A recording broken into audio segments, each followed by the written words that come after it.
I'm Elaine Sims. I'm on the campus of St. Catherine's College at Pettis Auditorium here in the Allied Health Building. I have with me today Matt Brainstetter. Now, I've heard of Matt on this campus for several years, and this is the first time I've been able to meet him.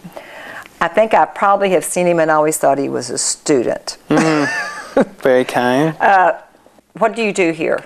And then we'll go back and talk about how you got here in the first place. I'm the chair of the Philosophy and Religious Studies Department, and I teach courses in that department. Okay. You've been here for how long? 5 years. 5 years. You were originally from? Horse Cave, Kentucky. Oh, Grew up around Mammoth Cave. I went to high school at Glasgow. Okay. And I did my BA at the University of Kentucky, and then my graduate work at the Lexington Theological Seminary. Okay. Did you always know you were going to be a teacher? No, I came to it relatively late in life. I thought I was going to be a teacher at first, and then I realized there were other things I needed to understand. And it was really the quest for wisdom as much as the quest for knowledge that has guided me and motivated me in my life. So I was in my 30s when I went back to graduate school. Were you really? Yeah. What did you do between that time? I was a massage therapist. Okay, interesting. Yeah, and some interesting work, especially with hospice patients. Oh, okay. And that was really... Well, that could be the impetus also to understand more. It was. And I met a lot of people who worked in a pastoral capacity with families and clients, and it really drew me in. Okay. You do religious studies and philosophy. Philosophy. Right.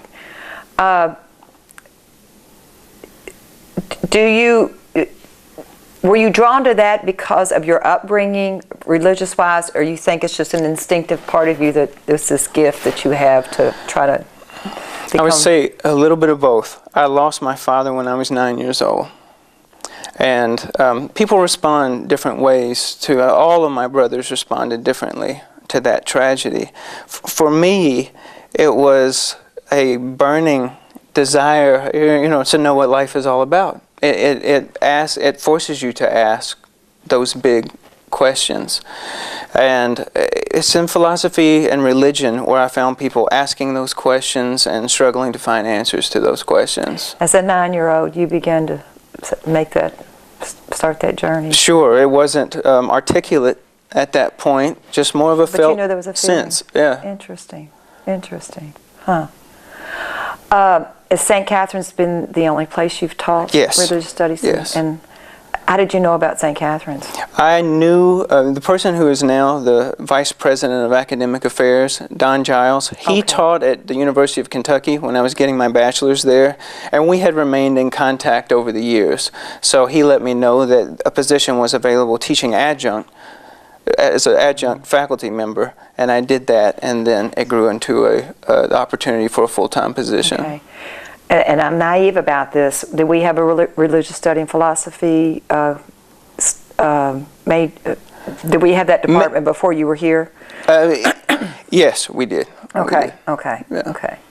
Was Don Giles a part of that? He was. Okay, and he's been on this show many times. So I think our discussion today, I just think it's fascinating just to talk about that, but I think we're here to promote the college. Sure. So we have to talk about your classes.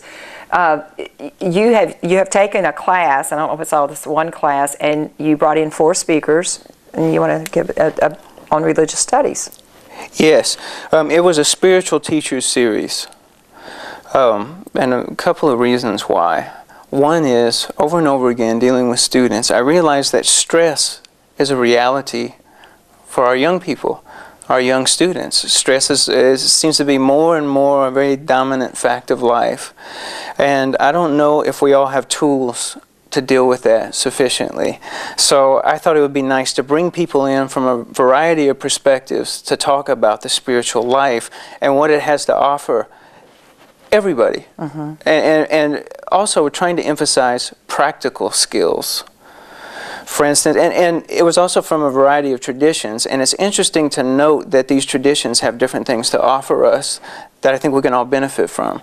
We had a Native American elder come to speak, and this really profound sense of the value of the natural world and how good it can be for us to be out in the natural world. It can be one of those stress-reducing activities. Absolutely. And we had a Zen teacher come, and of course the emphasis on meditation, the emphasis on taking some part of your day to be still, to let the mind grow calm. So these are very practical skills on one hand, and on another, because I also teach a world religion class, and I can only be so convincing when I'm teaching from all these various traditions. It's nice to have people who really live in those traditions come and explain to the students what their beliefs and practices are. Sometimes I think life is such a journey, and sometimes, even at 66 years old, I still can't figure out exactly that road, But I think it's also always important to be open. Yes, be open. Yeah. And I think tools for the journey. Yes. Because we're all discovering. Hopefully, as long as we're alive, we're learning. That's right. And that's I definitely think as long as we're alive, we're still on that journey. Yeah. Who were the other two speakers you brought in? You brought in Native Americans. We had the Tibetan Buddhists when they were visiting Lebanon and doing the sand mandala. Yes. Yeah, it was a very last-minute thing, but I had them to come in, and they came here to Pettis, and they gave a talk on compassion. Wow. How did they relate to the kids? How did that go? I think it went really well. There was a little bit of a language barrier, but it almost helped. Yeah. Because you could see that what we're trying to say to you and share with you is coming from our hearts. So feel our hearts, feel our intention, and hopefully understand and get as much as you can from what we're trying to communicate. And the peace that they just bring into a room just by their presence. I think so. I think it was palpable. That piety and humility. That's it. I think it was palpable. And then we had Sister Marilyn King, who is here local. She lives in a community called the Laura. Okay. And she came to talk about spiritual direction. And this is really emphasizing the Catholic tradition, but where you have someone to talk to. Not quite a psychotherapist, but a spiritual guide to bounce ideas off of, to say, this is starting to happen. Do you think I'm on the right path? And they don't really so much tell you what to do, according to Sister Marilyn.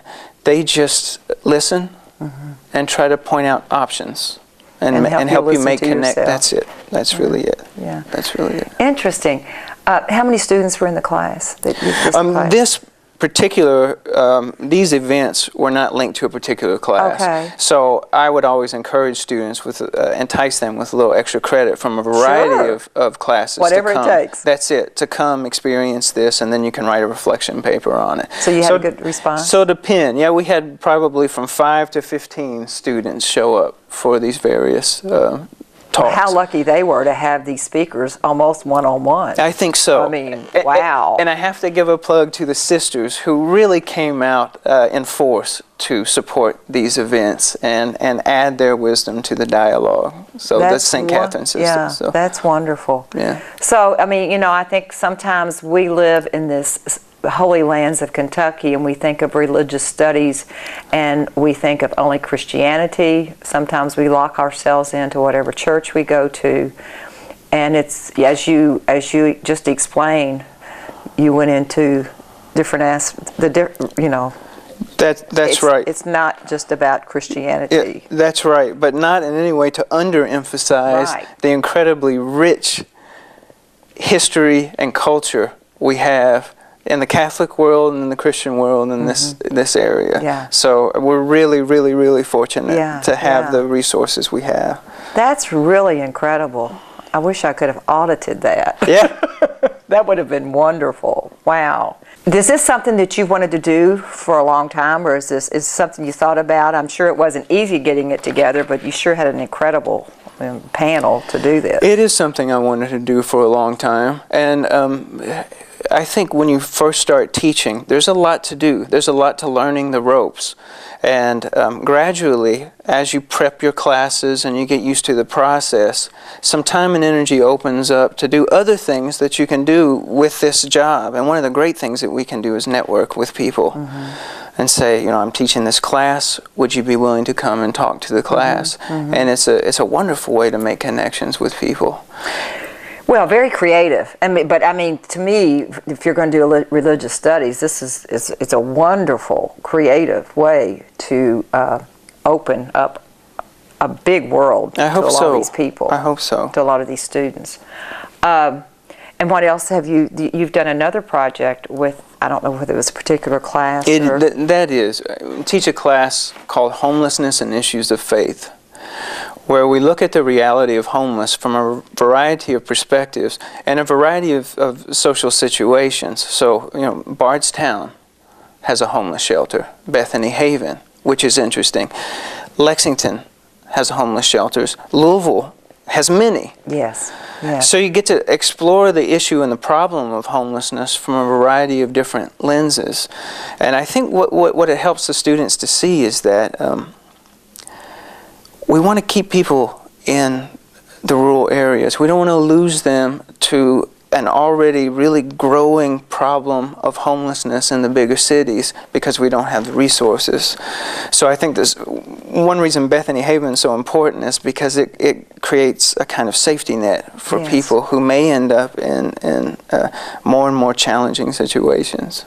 Who supports Bethany Haven? I don't know all of the groups that support it. I know the Sisters of Mercy are behind it. I think other Catholic organizations are behind it, but not just Catholic. So it's supported from a variety of faith communities. So they have like a soup kitchen. Well, you know, I guess we call them soup kitchens, but they serve meals to these people. Not at Bethany Haven, but they do have a working kitchen as part of the house. Okay. But it's really for people to live there. Okay. So people will really live there for a relatively short amount of time to help them through a process of getting back on their feet and be able to find permanent housing somewhere.